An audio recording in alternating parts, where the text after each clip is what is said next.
Hi hello నమస్తే welcome to విజయ మా ఊరు తెలుగు ఆడియో బుక్స్ ఛానల్కి స్వాగతం. నేను విజయలక్ష్మిని.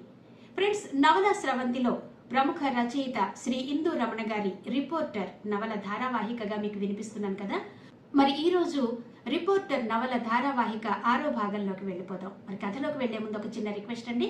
ఆడియో పూర్తిగా వినండి, నచ్చితే కనుక తప్పకుండా లైక్ చేయండి, షేర్ చేయండి, కామెంట్ చేయండి.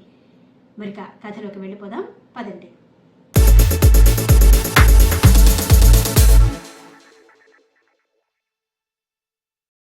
కాలేజీ గ్రౌండ్ అంతా వచ్చేపోయే విద్యార్థులతో హడావిడిగా ఉంది. క్లాసుల కోసం కాలింగ్ బెల్ ఇంకా మోగలేదు. విద్యార్థులంతా గుంపులు గుంపులుగా నిలబడి మాట్లాడుకుంటున్నారు. ఆనంద్, చంటి, మానస మిగతా మిత్రులంతా ఒక చెట్టు కింద నిలబడి మాట్లాడుకుంటున్నారు. ఇంతలో ఆర్ట్స్ కాలేజీ ఆవరణలోకి పెద్ద టయోటా కారు వచ్చి ఆగింది. అందరూ ఆ కారు కేసి వింతగా చూస్తున్న తరుణంలోనే కారు డోర్ తెరుచుకుని శోకదేవతలా విచారంగా బుక్స్ పట్టుకుని దిగింది ప్రియాంక. దూరం నుండే ప్రియాంకను చూస్తూనే చాలామంది విద్యార్థులు ఆమె కారు దగ్గరకు పరుగు పరుగున వెళ్లి పలకరించారు.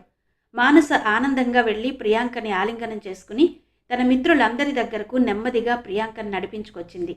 విద్యార్థులంతా ఎంతలా మాటలు కలపాలని ప్రయత్నించినా ముభావంగానే తలదించుకుని నడుస్తోంది ప్రియాంక. ఆమె నా విచారం నుండి బయటకు తీసుకురావడానికి చంటి, ఆనంద్, మానస ఎంతగానో ప్రయత్నించారు. ఇంతలో క్లాస్కి టైం అవ్వడంతో అందరూ ఎవరి క్లాసులకి వాళ్ళు పరుగందుకున్నారు. మధ్యాహ్నం లంచ్ అవర్ బెల్ మోగగానే ప్రియాంక, మానస నేరుగా వెళ్లి యూనివర్సిటీ క్యాంటీన్లో కూర్చున్నారు. ప్రియాంకని ఆమె తండ్రి పోయిన విచారంలో నుండి ఎలా బయటకు లాగాలో మానసకి అర్థం కావడం లేదు. ప్రియాంక, నీకో విషయం తెలుసా? అంది మానస ఉన్నట్టుండి. ఏంటి? అంత బాధలోనూ మానస హఠాత్తుగా అడిగిన ప్రశ్న విని ఆశ్చర్యపోయింది ప్రియాంక. నీకు బాధ అంటే ఏంటో ఇప్పుడే అర్థమైంది. ఇంతవరకు అమ్మా నాన్నలతో ఎంతో హాయిగా గడిపావు అంది మానస. అవును, అయితే? అంది ప్రియాంక. నేనైతే పుట్టుకతోనే అమ్మా నాన్నలకు దూరమై బాల్యంలో మాతృప్రేమ ఎలాంటిదో తెలియకుండా పెరిగాను తెలుసా? కొంచెం బాధగా అంది మానస. అయ్యో, నిజమా? ఒక్కసారి అదిరిపడుతూ అంది ప్రియాంక. అవును అంది కళ్ళ నీళ్లు కుక్కుకుంటూ మానస. ఇంతవరకు నాకు ధైర్యం చెప్పి నువ్వేడుస్తావేం మానస అంటూ మానసని ఓదారుస్తూ అంది ప్రియాంక. నిజమే ప్రియాంక, నువ్వు బాధపడితే ఓదార్చాను. కానీ ఇప్పుడు అమ్మా నాన్నలు తలపుకు రాగానే నాకు తెలియకుండా కళ్ళలో నీళ్లు తిరుగుతున్నాయి. ఏడాది పిల్లప్పుడే ఇద్దరూ చనిపోయారు. అదో విచిత్ర కథట అంది మానస నవ్వడానికి ప్రయత్నిస్తూ. మరి నువ్విప్పుడు ఎక్కడుంటున్నావు? అడిగింది ప్రియాంక. తాతగారింట్లో, అమ్మమ్మ తాతయ్యలతో అంది మానస.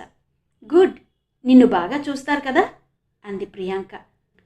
వాళ్లకంటే వాళ్ళని వాళ్ళు చూసుకుంటారో లేదో గాని నేనెలా ఉన్నానో అని 24 గంటలు బాధపడుతుంటారు అంది మానస. అలాంటి వాళ్ళు దొరకడం నీ అదృష్టం అంది ప్రియాంక. పాపం, వాళ్ళు దురదృష్టవంతులు విచారంగా అంది మానస. ఎందుకట? తనని ఇంతవరకు వేధించిన విచారం వదిలేసింది ప్రియాంకకి. చిన్నప్పటి నుంచి నాతో పెరిగి చదువుకున్న మా బావ ఇదిగో ఇక్కడ జాయిన్ అయిన నెలలోనే ఇంట్లో నుండి ఎటో వెళ్ళిపోయాడు.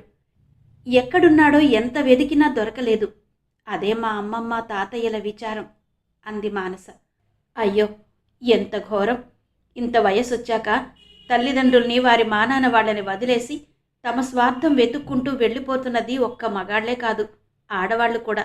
ఎవరినో ప్రేమించామంటారు, అంతవరకు పెంచిన తల్లిదండ్రులు శత్రువుల్లా మారిపోతారు. ఇదెక్కడి న్యాయమో బాధగా అంది Priyanka. Take it easy Priyanka. నేను నా బాధ చెప్తే నువ్వు మరింత డీప్గా ఆలోచిస్తావే. జస్ట్ ఇదంతా వదిలే. ఎప్పుడూ ఆనందంగా నవ్వుతూ నవ్విస్తూ గడపడమే మానవ జన్మకి సార్థకత. మా గురువు చెప్పాడు అంది నవ్వుతూ మానస. ఎవరా గురువు? నాకు పరిచయం చెయ్యొచ్చుగా కులాసాగా అంది ప్రియాంక. నీకు తెలుసులే తల్లి, కాకపోతే నువ్వింకా గురువుగా స్వీకరించలేదంతే అంది మానస. ఎవరబ్బా? నాకంత బాగా తెలుసా ఆలోచిస్తూ అంది ప్రియాంక. బాగా అంటే బాగానే అంది మానస. ఊరించి చంపక చెప్పు, ఆ గురుదేవుడెవరో అంది ప్రియాంక. ఇంకెవరు? అదిగో అటు చూడు, మనల్నే వెతుక్కుంటూ వస్తున్నాడు అంటూ ఎవరో నలుగురు విద్యార్థులతో మాట్లాడుతూ యూనివర్సిటీ క్యాంటీన్ కేసి వస్తున్న ఆనంద్ని చూపిస్తూ అంది మానస. ఆ గుంపులో ఆనంద్తో పాటు చంటి కూడా వస్తున్నాడు. ఎవరు? నల్లగా లావుగా చిన్న సైజు గున్నేనుగులా ఉన్నాడే చంటేనా? దూరంలో తమ వైపే వస్తున్న విద్యార్థుల కేసి చూస్తూ అంది ప్రియాంక. ఎవరు? అది చంటి. చి, ఆ పక్కనే చూడు, హీరోలా లేడు? ఆ యువకుడే అంది లోలోన నవ్వుకుంటూ మానస. ఆ, ఆనంద్. ఆనందా నీ గురువు? పకపక నవ్వుతూ అంది ప్రియాంక. అవును, ఆనందు నాకు గురువు కాకూడదా? అంది మానస ప్రియాంక వైపు కొంటెగా చూస్తూ. కావచ్చు కావచ్చు, నాకు శిష్యర్కం ఇస్తాడంటావా? చిన్నగా ముసిముసిగా నవ్వుతూ అంది ప్రియాంక. నువ్వే అడుగు, దీనికి సిఫారసులుండవుగా అంది మానస. ఈలోగా ఆనంద్ చంటి మిగతా విద్యార్థులు క్యాంటీన్లో అడుగుపెట్టారు. లంచ్ అవర్ కాగానే మీరిద్దరూ ఇటు వచ్చేసారే? బయట రోడ్డు మీదున్న బేకరీ దగ్గరకు వెళ్లారేమోనని అటు వెళ్ళాం. అక్కడ కనిపించకపోయేసరికి ఇటొచ్చాం. మానస ప్రియాంకల మధ్యనున్న కుర్చీలో కూర్చుంటూ అన్నాడు ఆనంద్. మిగతా విద్యార్థులంతా ఖాళీగా ఉన్న కుర్చీల్లో కూర్చున్నారు. నీ గురించే బాబు ప్రియాంకకి చెప్తున్నది వెటకారంగా నవ్వుతూ అంది మానస. నా మీద లేనిపోని చాడీలు చెప్తున్నావా? మానసని చేత్తో కొట్టబోతూ అన్నాడు ఆనంద్. నిజమే ఆనంద్ గారు, మానసకి మీరే గురువుగారట కదా అంది ప్రియాంక ఆనంద్తో. అలా చెప్పిందా ఈ గయ్యాళి? నవ్వుతూ అన్నాడు ఆనంద్. శిష్యురాలని చెప్పింది, మీరు గయ్యాళి అంటున్నారు, నిజం కాదా? మానసకేసి చూస్తూ అంది ప్రియాంక. ఇదంతా శిష్యర్కం, శిక్షణలోని భాగాలే. ఆయన ఎలా పిలిచినా పిచ్చిగా తిట్టినా భరించినప్పుడే మనం గురువుగారిలా రాటుదేలుతాం తెలుసా అంది మానస. తల్లి, ఇలాంటి శిష్యర్కం నాకు అక్కర్లేదు చేతులు రెండూ పైకెత్తి అంది ప్రియాంక. మానస ప్రియాంకల సంభాషణ ఆనంద్కే కాదు, అక్కడున్న మిగతా విద్యార్థులకు అర్థం కాలేదు. గురువెవరు, శిష్యుడెవరు? మీ మాటలు నాకు అర్థం కావడం లేదు ప్రియాంక గారు అన్నాడు ఆనంద్. వదిలే, అర్థం కాకపోవడమే మంచిది. అవునంట, ఈరోజు ఎలాగూ మధ్యాహ్నం క్లాసులు లేవు కదా, జగదాంబ థియేటర్కి సినిమాకి చెక్కేద్దామా? గభాలన కుర్చీలో నుండి లేస్తూ అంది మానస. సినిమాకి నేను రాను స్థిరంగా అంది ప్రియాంక. నాకు తీరిక లేదు, వార్తలు సేకరించుకోవాలి అన్నాడు ఆనంద్. నీకెప్పుడు పత్రిక వార్తలు తప్పితే కాలేజీ క్లాసులు, ఇంతేనా? పిచ్చోడు అయిపోతావురా నాయనా అని ఆనంద్ని తిట్టాడు చంటి. ప్లీజ్ ప్లీజ్ ప్రియాంక, నువ్వు వస్తానంటే ఆనంద్ కూడా వస్తాడు, ప్లీజ్ ప్రియాంకను పట్టుకుని అందరూ బ్రతిమిలాడారు. చివరికి ప్రియాంక వస్తానని తలూపింది. ఎలాగైతేనే అందరూ ఆనంద్ని ప్రియాంకని సినిమాకు వెళ్ళడానికి ఒప్పించారు. అందరూ సినిమాకు వెళ్దామని అక్కడి నుండి లేచేసరికి అదే సమయంలో ప్రొఫెసర్లు సరళ బ్రహ్మానందం ఇద్దరూ కలిసి హడావిడిగా పరిగెట్టుకొచ్చారు. ఆనంద్, మిమ్మల్నే వెతుక్కుంటూ వచ్చాం ఆనంద్ దగ్గరకు వస్తూనే అన్నాడు ప్రొఫెసర్ బ్రహ్మానందం. ఎందుకు సార్? ఆశ్చర్యంగా అన్నాడు ఆనంద్. నిన్న అరెస్ట్ అయిన ఎమ్మెల్యే కొడుకు నరహరి యూనివర్సిటీకి వచ్చేశాడు. అతనితో పాటు తీసుకువెళ్లిన మిగతా 4 విద్యార్థులు రాలేదు. ఏం జరిగిందో అర్థం కావడం లేదు ఆందోళనగా అంది సరళ మేడం. అదెలా? మనం కేసు అందరి మీద పెట్టాం కదా, ముందుగా ఎమ్మెల్యే కొడుకు నరహరి వీడెలా బయటకొచ్చాడు? ఆశ్చర్యంగా అన్నాడు ఆనంద్. అదే అర్థం కాక నీ దగ్గరకు వచ్చాం బాస్ అన్నాడు ప్రొఫెసర్ బ్రహ్మానందం. పదండి సార్, అందరం 4th టౌన్ పోలీస్ స్టేషన్కి వెళ్దాం, విషయం అక్కడే తెలుసుకుందాం సీరియస్గా ముందడుగు వేస్తూ అన్నాడు ఆనంద్. మానస మనసు ఉసూరుమంది. హాయిగా సినిమాకి వెళ్లాల్సింది, ఆనంద్ పక్కన కూర్చుని 2 గంటలు ఆనందంగా గడపాల్సింది. వీళ్ళిద్దరూ వచ్చి చెడగొట్టేశారు అనుకుంది మానస మనసులోనే. ఆనంద్ గారు, నేనింటికి వెళ్తాను, ఇంట్లో మమ్మీ ఒక్కర్తే ఉంటుంది అంటూ ప్రియాంక వాళ్ళని వదిలి వెళ్ళిపోబోయింది. ప్లీజ్ మీరు రండి, అక్కడ ఎంతో సమయం పట్టదు, అటునుంచి అటు వెంటనే వెళ్ళిపోదురు గాని రిక్వెస్ట్ చేశాడు ఆనంద్. మిగతా విద్యార్థులు, ప్రొఫెసర్స్, సరళ బ్రహ్మానందం కూడా రమ్మని పిలిచేసరికి ఇక కాదనలేకపోయింది ప్రియాంక. మేడం, మీరు సార్ మానస నా కారులో వచ్చేయండి. ఆనంద్, మీకు బైక్ ఉంది కదా అంది ప్రియాంక. మేమందరం బైక్ల మీద వస్తాం, మీరు కారులో బయలుదేరండి అంటూ మరి మారు మాట్లాడకుండా మిగతా విద్యార్థులను తీసుకుని ముందుకు నడిచాడు ఆనంద్. ఆనంద్ హుందాగా నడిచి వెళ్తుంటే ప్రియాంక, మానస క్షణం రెప్పవేయకుండా చూస్తుండిపోయారు.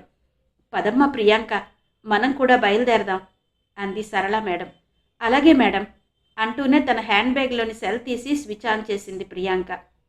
సెల్ రింగ్ చేసి డ్రైవర్ని కారు తీసుకురమ్మని పిలిచింది. యూనివర్సిటీ కారు పార్కింగ్లో కారు పార్క్ చేసుకుని చెట్టు నీడలో మేను వాల్చి కునుకు తీస్తున్న డ్రైవర్ ఉలిక్కిపడి లేచి పరుగు పరుగున కారు దగ్గరకొచ్చాడు. 4th టౌన్ పోలీస్ స్టేషన్ ముందు కారు ఆగింది. కారులో నుండి ప్రియాంక, మానస, బ్రహ్మానందం, సరళ మేడం దిగారు. డ్రైవర్ కారుని ఓ మూలకు తీసుకెళ్లి పార్క్ చేశాడు. 5 నిమిషాల్లో ఆనంద్ వాళ్ళు స్టేషన్కు చేరుకున్నారు. ఆనంద్తో పాటు మిగతా మిత్రులు వచ్చే వరకు స్టేషన్కు ఆమడ దూరంలో నిలబడ్డారు ప్రియాంక తదితరులు. ఆనంద్ రావడంతోనే అందరూ పోలీస్ స్టేషన్లో ఎస్ఐని కలవాలని వెళ్లారు. స్టేషన్ బయట ద్వారం దగ్గరున్న సెంట్రీ వాళ్ళని అడ్డగించాడు. ఏం పని మీదొచ్చారు సార్? వినయంగానే అడిగాడు సెంట్రీ. ఎస్ఐ గారిని కలవాలి, ఓ కేసు విషయంలో, హుందాగా చెప్పాడు ఆనంద్. ఇంతమంది అవసరమా సార్? వినయంగానే అడ్డగిస్తూ అన్నాడు సెంట్రీ. ఇది కాలేజీ గొడవయ్యా బాబు, వీళ్ళంతా లేకపోతే ఎలా? అంటూనే లోపలికి నడిచాడు ఆనంద్. మరి మారు మాట్లాడలేకపోయాడు సెంట్రీ. ఏవో పేపర్లు ముందేసుకుని చూస్తూ కూర్చున్న ఎస్ఐ గుంపుగా వచ్చిన ఆనంద్ వాళ్ళని చూస్తూనే లోపలికి రమ్మని ఆహ్వానించాడు. ఈలోగా రైటర్ తన గదిలో నుండి వస్తూ వాళ్ళని ఆగమనేలోగానే ఆనంద్, ప్రియాంక, మిగతా మిత్ర బృందం అంతా ఎస్ఐ దగ్గరకు వెళ్లారు. సారీ, మీరంతా కూర్చోవాలంటే మర్యాదగానే అన్నాడు ఎస్ఐ. ఆయన ఎదురుగా 4 కుర్చీలున్నాయి. ఎవరిని కూర్చోమనాలో అర్థం కాక అలా అన్నాడు ఎస్ఐ. పర్లేదు సార్, ఈయన మా ప్రొఫెసర్ బ్రహ్మానందం గారు, ఈమె ప్రొఫెసర్ సరళ మేడం గారు అంటూ వాళ్ళిద్దరినీ పరిచయం చేసి కూర్చోమన్నాడు ఆనంద్. నువ్వు కూర్చో ఆనంద్ అన్నాడు ప్రొఫెసర్ బ్రహ్మానందం. ప్రియాంక రా. ఆనంద్ కూర్చుంటూ ప్రియాంకను రమ్మని పిలిచాడు. మానస, చంటి, మిగతా విద్యార్థులంతా వారి వెనక నిలబడ్డారు. చెప్పండి సార్, ఏం పని మీదొచ్చారు? నమ్రతగా అడిగాడు ఎస్ఐ. నిన్న యూనివర్సిటీ ఆర్ట్స్ కాలేజీలో జరిగిన గొడవ గురించి తెలుసుకుందామని అన్నాడు ఆనంద్. దాందే ఉంది సార్, పిల్లల గొడవ, అందుకని ఎమ్మెల్యే గారు కేసు రిజిస్టర్ చేయొద్దంటే ఆగాము. చాలా మామూలుగా చెప్పాడు ఎస్ఐ. అందులో వాళ్ళ అబ్బాయి ఉన్నాడు కదా, అందుకని. అవునా? కోపంగా అన్నాడు ఆనంద్. ఇంతకీ మీరెవరో తెలుసుకోవచ్చా? అడిగాడు ఎస్ఐ. ఎస్ఐ అలా అడిగేసరికి ఆనంద్ ఉలిక్కి పడ్డాడు.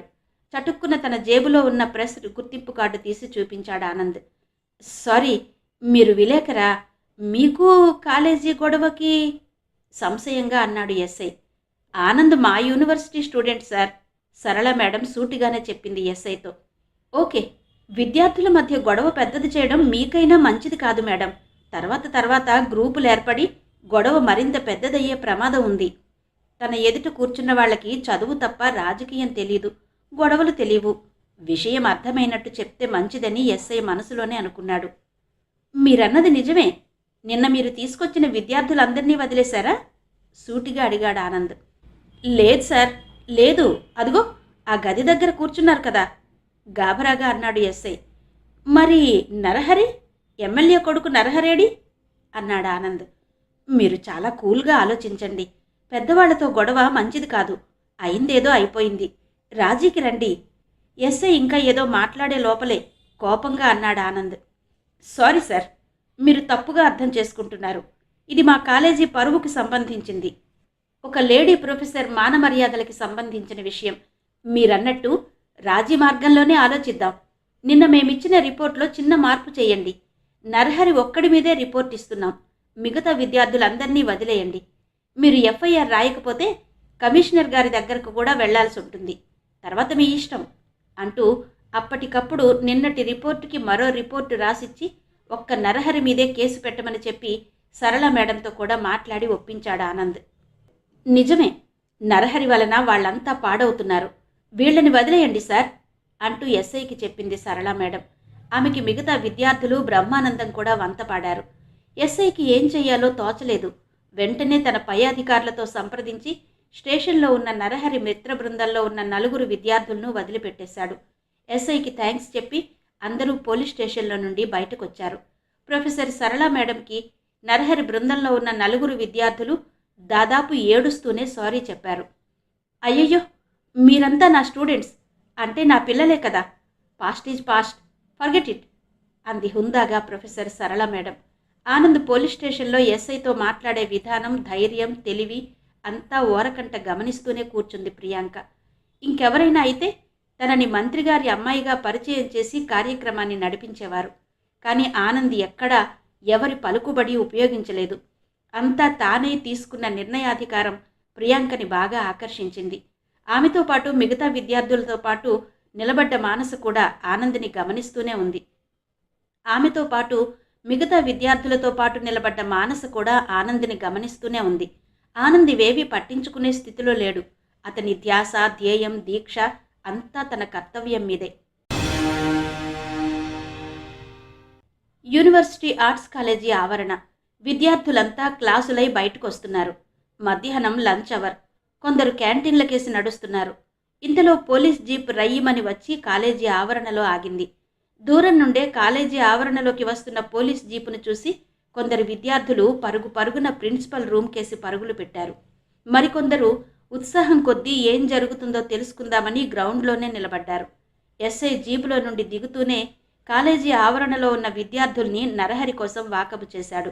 కాలేజీ ఎంట్రన్స్ గేటు పక్కనే ఉన్న స్కూటర్ పార్కింగ్లో నరహరి మిత్ర బృందం మాట్లాడుకుంటూ నిలబడ్డారు.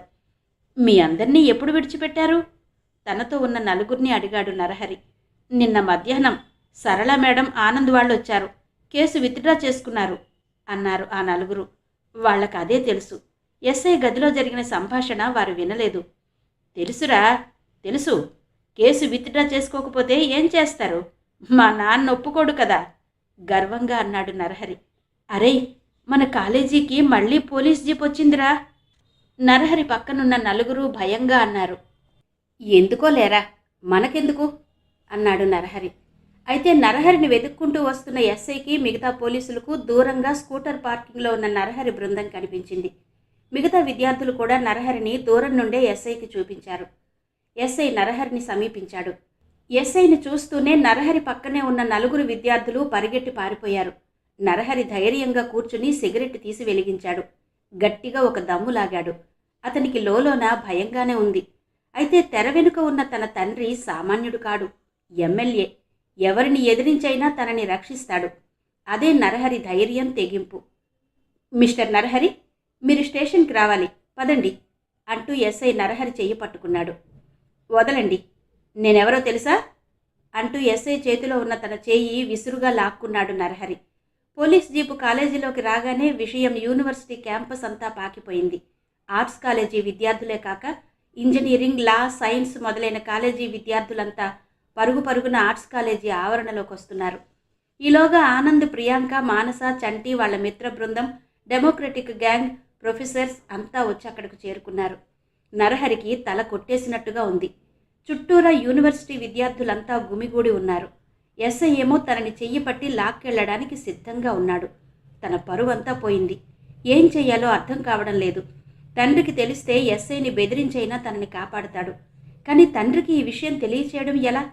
ఆలోచిస్తూనే ఎస్ఐని మొండిగా ఎదిరిస్తున్నాడు నరహరి. అయితే ఎస్ఐ యూనివర్సిటీకి వచ్చే ముందు నరహరి తండ్రి ఎమ్మెల్యేకి చెప్పే వచ్చాడన్న విషయం నరహరికి తెలియదు. నరహరిని అరెస్టు చేయాల్సిన బాధ్యత తనపై ఉంది. కానీ ఎమ్మెల్యే ఆజ్ఞను కూడా పాటించాలి. అందుకే తనకు ఎలాంటి అపవాదు రాకుండా ఇటు విద్యార్థుల మాటని గౌరవించినట్టు ఉంటుందని ఈ డ్రామా ఆడుతున్నాడు ఎస్ఐ. ఎమ్మెల్యే ఈసరికి యూనివర్సిటీకి వచ్చేయాలి. అందుకే ఎస్ఐ మాటలతోనే కాలం గడుపుతున్నాడు. ఇదంతా నరహరికి తెలియకపోయినా తను ఎలా తప్పించుకోవాలని ఆలోచిస్తూ ఎస్ఐ మీద తిరగబడుతున్నాడు.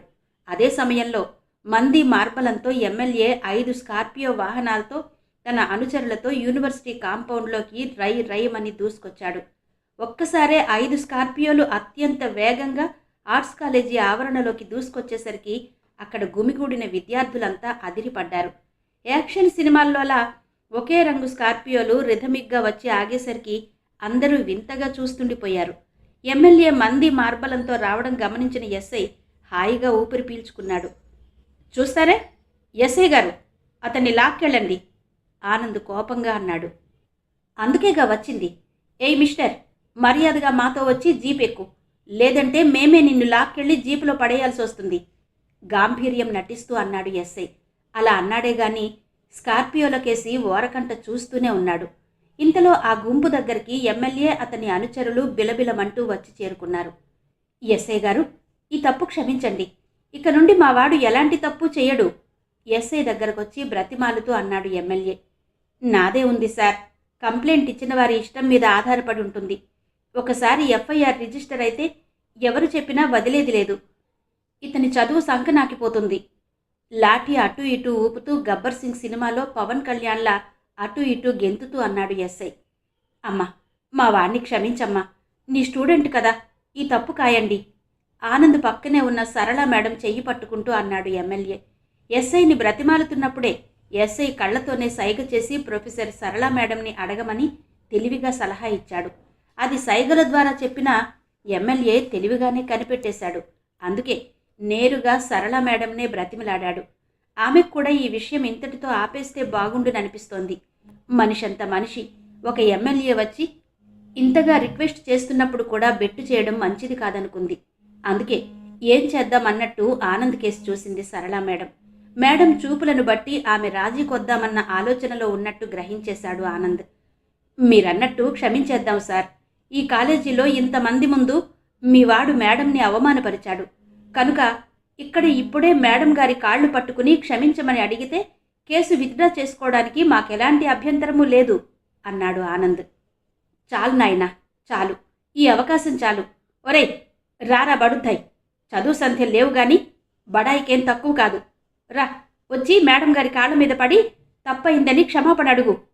కొడుకుని చెడామడ తిడుతూ పెద్ద మనిషిలా హుందాగా అన్నాడు ఎమ్మెల్యే. తండ్రి ఒక్కసారే ప్లేట్ ఫిరాయించేసరికి నరహరి సిగ్గుతో చితికిపోయాడు. పార్టీలు ఫిరాయించినట్టు ఇప్పుడు తననే దోషిగా చూస్తూ వాళ్లకి క్షమాపణ చెప్పమనేసరికి ఏం చెయ్యాలో అర్థం కాలేదు నరహరికి. కానీ ఏం చెయ్యగలడు? కాదంటే అరెస్ట్ చేయడానికి సిద్ధంగా పోలీసులున్నారు. రక్షించాల్సిన తండ్రే తప్పయిందని ఒప్పుకోమని రాజీకి రమ్మంటున్నాడు.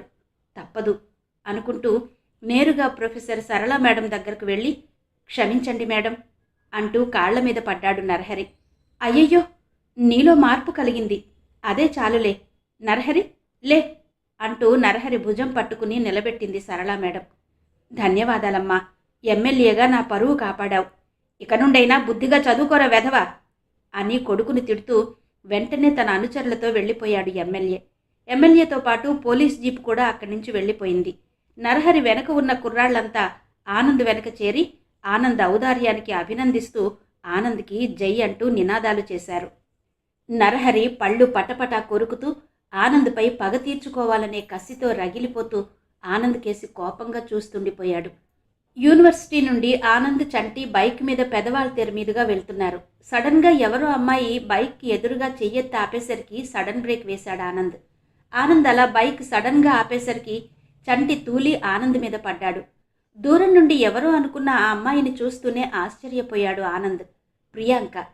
కారు రోడ్డు పక్కనే ఆపి ఆనంద్ బైక్ కోసం ఎదురు చూస్తూ నిలబడింది. ఏమైంది ప్రియాంక? కారు ఆగిపోయిందా? బైక్ ఓ పక్కకు ఆపుతూ అడిగాడు ఆనంద్.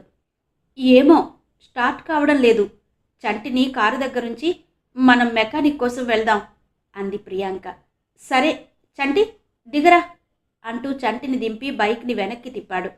ఈలోగా చంటికి కారు తాళమిస్తూ, కారు బాగానే ఉంది, మా డ్రైవర్కి ఫోన్ చేశాను, వస్తాడు, ప్లీజ్ అంతవరకు నువ్విక్కడే ఉండు, కారేం పాడవలేదు అంటూ చంటి చెవిలో గుసగుసగా చెప్పింది ప్రియాంక. మెకానిక్ని తీసుకొస్తాం, నువ్విక్కడే ఉండరా చంటి అంటూ అరిచాడు ఆనంద్. అలాగే వెళ్ళిరారా బకరా అన్నాడు చంటి. చంటి అలా వెటకారంగా అన్నా ఆనంద్ మాత్రం చంటిగాడి ధోరణి అంతే అనుకుంటూ బైక్ స్టార్ట్ చేశాడు. ప్రియాంక బైక్ ఎక్కి కూర్చుంది. కారు మెకానిక్ షెడ్యూలు ఎక్కడ కనిపిస్తాయా అంటూ ఆనంద్ బైక్ నెమ్మదిగా నడిపిస్తూ రెండు వైపులా దిక్కులు చూస్తూ వెళ్తున్నాడు. మా డ్రైవర్కి ఫోన్ చేశాను, వస్తాడు, ఏదో పనుందని యూనివర్సిటీలో కారు వదిలి వెళ్ళిపోయాడు, ఇక్కడే ఎక్కడో ఉంటాడు చెప్పింది ప్రియాంక. మరి కారు దగ్గరే ఉండేవాళ్ళం కదా అన్నాడు ఆనంద్. అబ్బా బోరుగా ఉంది, వెంకటాద్రి కాఫీ హబ్కి పోని అంది ప్రియాంక. సాయంత్రం అయింది, నాకు వార్తలు రాసే టైం, వెళ్ళక తప్పదా బేలగా అన్నాడు ఆనంద్. నీకిష్టం లేకపోతే నేను వెళ్తాలే, ఇక్కడే ఆపే, ఏదో ఆటో పెట్టుకు వెళ్తాను కోపంగా అంది ప్రియాంక. ఇక మరి మారు మాట్లాడకుండా నేరుగా వెంకటాద్రి కాఫీ హబ్ దగ్గరకు బైక్ని పరిగెట్టించాడు ఆనంద్. ఆనంద్ తిన్నగా తాను ఎప్పుడూ కూర్చున్న టేబుల్ దగ్గరకు వెళ్ళాడు. లక్కీగా ఖాళీగానే ఉంది. ఆ హోటల్కి అది ఓ మూలన ఉన్న టేబుల్. ఆనంద్ని చూస్తూనే క్లీనర్ కుర్రాడొచ్చి టేబుల్ క్లీన్ చేశాడు. ఏరా అలా ఉన్నావే? ఏదో దిగులుగా ఉన్న కుర్రాన్ని చూసి అడిగాడు ఆనంద్. ఎప్పుడూ తను రాగానే ఆనందంగా ఎదురొచ్చి ఏవన్నా బాగున్నావా అని అడిగే కుర్రాడు ఈరోజు మౌనంగా దిగాలుగా కనిపించేసరికి ఆనంద్ ఆశ్చర్యపోయాడు. ఏం లేదన్నా అంటూనే పక్కనున్న టేబుల్ తుడుస్తూ ఆ పక్కనే ఉన్నతని కాలు తన్నుకుని పడబోయాడు క్లీనర్ కుర్రాడు. ఏరా గుంట వెధవా, కళ్ళు దొబ్బయ్యా అంటూ ఆ కస్టమర్ క్లీనర్ కుర్రాడి చెంప మీద చెళ్ళుమని కొట్టాడు. ఆ కుర్రాడు క్రింద పడిపోయాడు.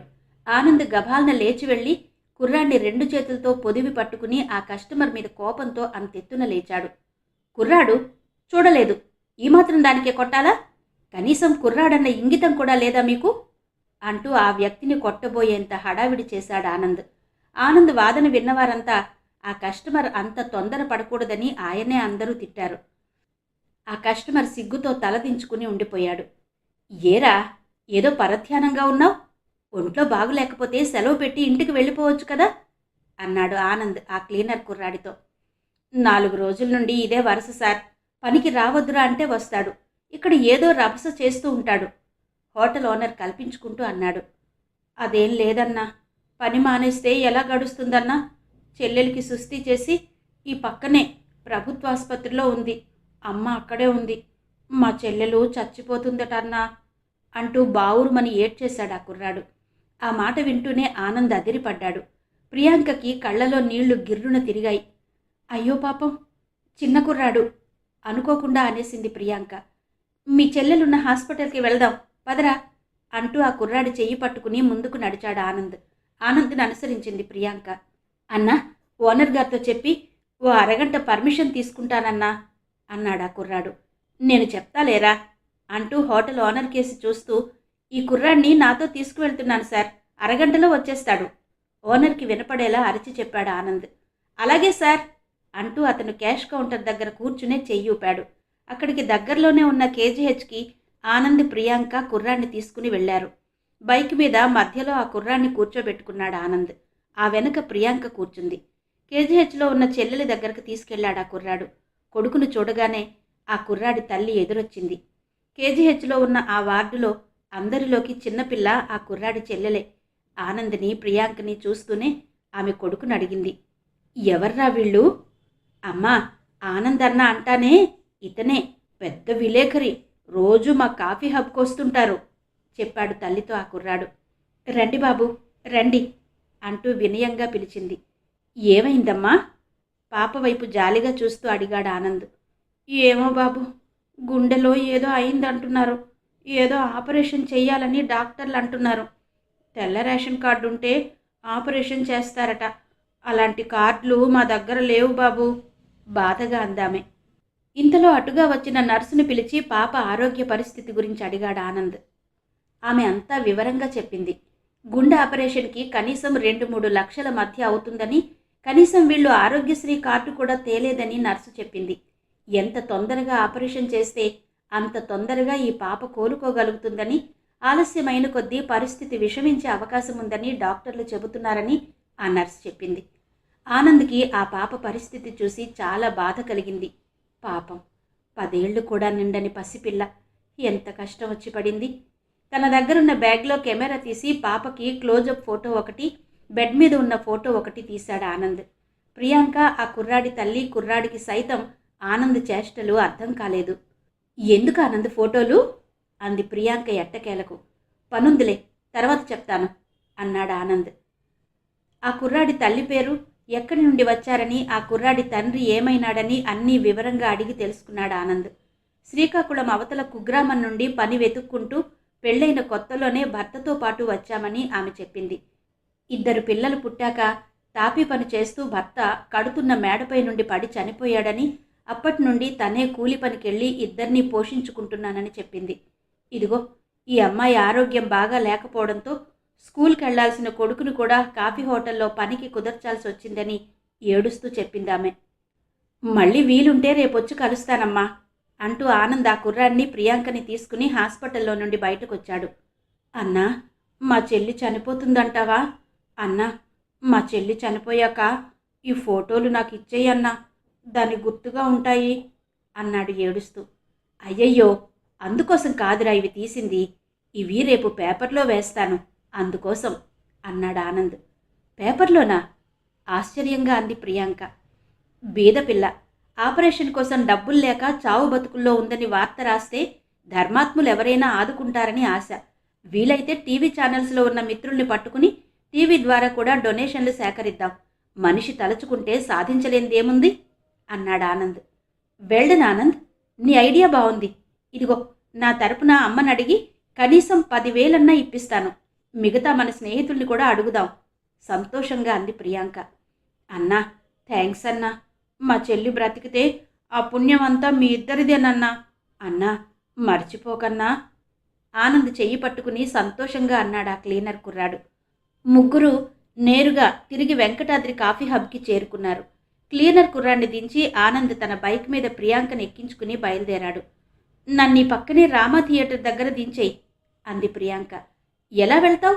మీ ఇంటి దగ్గర దించేస్తాగా అన్నాడు ఆనంద్. లేదు, డ్రైవర్ కారుతో రామా థియేటర్ దగ్గర ఉంటాడు అని ప్రియాంక అంటూ ఉండగానే ఆనంద్ బైక్కి చంటి ఎదురొచ్చాడు. చంటిని చూస్తూనే బైక్ ఆపాడు ఆనంద్. కొద్ది దూరంలో కారు ఓ పక్క కాపి ఉంది. అదిగో నా కారు, వస్తా అంటూ ప్రియాంక దిగుతూనే ఆనంద్కి కళ్ళతోనే వస్తానన్నట్టు చూస్తూ వెళ్ళిపోయింది. పదరా బాబు, మీకోసం ఇక్కడ వెయిటింగ్. ఎక్కడికి వెళ్ళిపోయారా అన్నాడు చంటి. అప్పటినుంచి ఇక్కడే ఉన్నారా అన్నాడు ఆనంద్. నీకేం తెలియనట్టు, పద పద అంటూ ఆనంద్ బైక్ స్టార్ట్ చేసేలోగానే వెనక ఎక్కి కూర్చున్నాడు చంటి. ఓం సాయి, శ్రీ సాయి, జయ జయ సాయి అంటూ తారక మంత్రం శ్రావ్యంగా వినిపిస్తోంది. ఆనంద్ ఉలిక్కి పడి లేచాడు. తలారా కప్పుకున్న దుప్పటి ఓ పక్కకు విసిరేసి లేచి కూర్చున్నాడు. కళ్ళు మూసుకుని మంచం మీద నుండి లేచి ఈశాన్యంలో ఎదురుగా ఉన్న సాయిబాబా నిలువెత్తు ఫోటోకేసి అలవాటు ప్రకారం నడిచి వెళ్ళి కళ్ళు తెరిచాడు. సాయిబాబా దివ్య మంగళ రూపం నవ్వుతూ ఆశీర్వదిస్తూ కనిపించింది. బాబా పాదాలను కళ్ళకద్దుకుని వెనుతిరిగాడు ఆనంద్. అదే సమయంలో పద్మావతి టీ కప్పుతో గదిలో ప్రవేశించింది. ఈరోజు తొందరగా లేచినట్టుందే నవ్వుతూ అంది పద్మావతి. రోజు ఇదే వేళకి కదా నేను లేచేది అన్నాడు ఆనంద్ తల్లి చేతిలో టీ కప్ అందుకుంటూ. నీకోసం ఎవరో నీ ఫ్రెండట ఉదయాన్నే వచ్చి కూర్చున్నాడు. మీ నాన్నగారితో మాట్లాడుతున్నాడు. తొందరగా తయారయ్యిరా అంది పద్మావతి. నాకోసమా? ఇంత ఉదయాన్నేనా అంటూ టీ గబగబా 2 గుక్కల్లో తాగేసి మేడ మీద నుండి క్రింద హాల్లోకి ఒక్క అంగలో వచ్చి చేరుకున్నాడు ఆనంద్.